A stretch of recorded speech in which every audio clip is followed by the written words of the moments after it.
এদিকে ফেসবুকে ঢুকলে দেখি ভালোবাসার পূর্ণতা, এদিকে আমার জীবনে কাটছে না শূন্যতা। আজ বাড়ি যাইনি, বিয়ে না দিয়া পর্যন্ত শুনছি।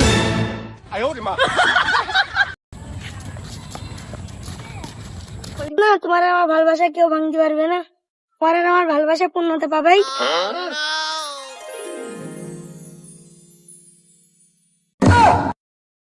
এরাও পূর্ণতা পেয়ে গেল।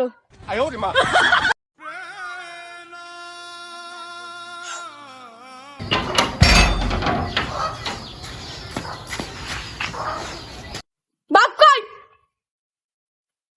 কিরে এরকম দেখাচ্ছিস কেন? কি হয়েছে তোর? চুপ কর, তোর জন্য আমার জীবনে শূন্যতা কাটছে না। তোতা কাটছে না কেন? আমি কি করলাম তোর? তুইও বিয়ে করছিস না, আমারও বিয়ে করতে দিচ্ছিস।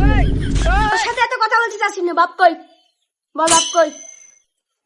কি হয়েছে রে? এত ক্যাকাকে কি হয়েছে? বাড়ি উপরে বাড়ি মনে হচ্ছে ভেঙে চুরি চলে যাচ্ছে। হ্যাঁ, আমি বাড়ি ভেঙেই তোমানি যদি আমার বিয়ে না দাও। হ্যাঁ, বিয়ে দাও নাকি? সারাদিন টোটো করে ঘুরি বেড়াস, আবার বিয়ে দাও নাকি? তুই কি করিস? কাজ করবো তা কাজ জানি করবো, যদি বউ না থাকে।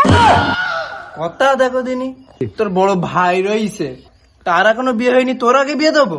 দেখো ওর কোনো সমস্যা আছে, তাই ও বিয়ে করতে পারে। মা ইজ্জত তো থুলো না। রাত্রে লুঙ্গি পরে ঘুমলি, সকালে লুঙ্গি থাকে তোর খাটের তলে। তুই করবি বিয়ে, মেয়ে দেবে কিনা তোর? আমি অত কিছু জানি না, আমার বিয়ে দুবা কিনা সেটা বলো। তোর বিয়ে দিয়েছি, দাঁড়া, তোর গোষ্ঠী না ঠান্ডা পর্যন্ত আমার দম নেই।